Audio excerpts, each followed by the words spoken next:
Hey y'all, Mark from Bitforce. I play Ryokuen in the Bitforce saga. So, we've always talked about doing gear rundowns, and I feel like what a better time than right now to do it. I'm just here at the lair where we usually do our recordings and fun stuff like that.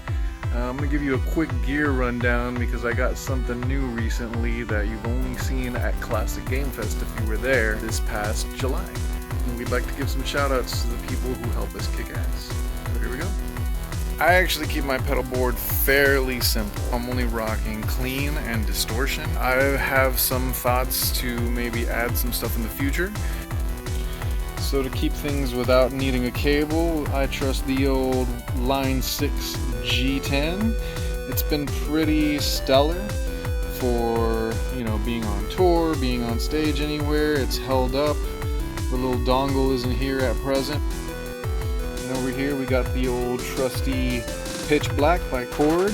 Normally you'll see it in black, but I think GC was running a gold year sometime recently, and I decided just to grab myself one of them PITCHBLACKs in gold. The real monster of my rig as of right now is the Empress Multidrive, which I got for pretty decently cheap back in the day. These things are normally $300, and as you can see, it's a fuzz overdrive distortion. Normally I have these things pretty cranked so that I can get some nice fat sound when I'm on stage. All of it's powered by Livewire cables and Mogami. Mogami is pretty much the only cable I trust, and Livewire's been a pretty solid power supply to hold all this together. I've toyed with the notion of adding maybe a compressor or a chorus or some sort of delay or something like that, but I just haven't found the right thing I'm looking for. So, if you guys got any shout outs that you want to throw my way, I'm more than welcome for suggestions, and I can try some stuff out at the store or on the old YouTubes. Pretty much ever since I started working at Guitar Center a few years back, I have only wanted to play one amp and one amp only, Markbass. And it's not because of the name Mark, because my name is Mark with a C. It just kills whenever I play it on stage. I typically never have to take my gain above that first notch right there because the bass does everything. It's got those cool Markbass filters, the vintage loudspeaker and the variable phase filter. This particular model is a Jeff Berlin signature, just 115, so I can get that fat low end on stage to rip your face out whenever you're up front. We usually just DI this bad boy into the house or into our split snake. This thing has served me well. I don't know if I'll ever part ways with it until it craps out on me, which I'll just have to invest in another Markbass.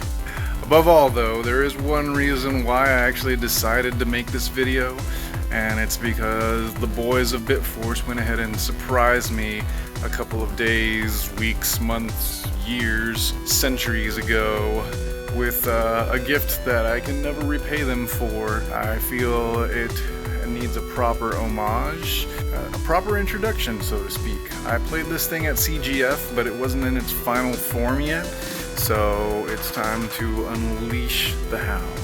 Inside this SKB style case, if it's not an SKB case, with the old Music Man label on it, is my new weapon of destruction. It's even got the cool Music Man Ernie Ball Stingray sticker that I never thought I'd ever have in my life. Let's open this bad boy up. I'm going to open her up from a weird angle so that you can get the full glory effect from it. But here she is in all of her glory. Stingray Special 5, Ernie Ball Music Man, one of the new series in Charging Green. Beautiful, beautiful roasted maple neck. Some of the best tuning machines I've ever had my hands on. Those things are real accurate, real quick to tune. I went ahead and ordered the black pickguard to change it from the stock white so that it'll match my suit. The old green and black weapon of death. Rocking the SHURE SE215s right here. It's what I use for my on-stage in-ear monitoring. It's a little cool little Ernie Ball Music Man pouch that they gave me. was in the case. It's got all the cleaning wipes and stuff like that. More Mogami cables when you need the best. And there it is, man. This thing is beautiful. It is not as heavy as previous models of Stingrays. I'll go ahead and bring it out so you can see it against a white contrast of the adjacent unit. This thing is a demon. It truly is. And that body. That green, that charging green, I just cannot ask for a better finish. You got your little three-way selector there so you can go series or parallel. I think the center one is a series with a filter on it. Master volume, 3-band EQ, Music Man bridge, Music Man pickup. I may or may not alter those in the future, but as of right now, they are killing it. I don't really need to make any adjustments. This thing is bae. And I hate saying that. I hate saying that something is bae, but fuck, this thing is so beautiful. And that about sums her up. I'd like to play it for you, but I'd have to set up a whole bunch of stuff in the layer that I just don't feel like setting up. So you can look forward to hearing all of these things put together in our upcoming recordings, any concerts that we play in the future. It's all gonna be this guy from now on. I cannot thank Joey and Toph enough for the beautiful gift that they bestowed upon me. I really can't. I'll never be able to. I thank them from the bottom of my heart. I got all teary-eyed with my wife when I finally showed it to her. It was a great time. I love it beyond all things that I've ever played in my life. And I've played some pretty monstrous basses. It's just a phenomenal bass. It sounds so good. It handles so well. Thank you for letting me do my spiel. Please look forward to any other future Bitforce stuff that we'll do. We are working on original music. We've got like 7 or 8 frameworks that we're going to be developing in the next couple of weeks. Thank you all very much. Love you.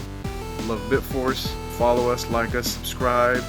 Facebook, Instagram, Pornhub, YouTube. I don't know. We'll see y'all later.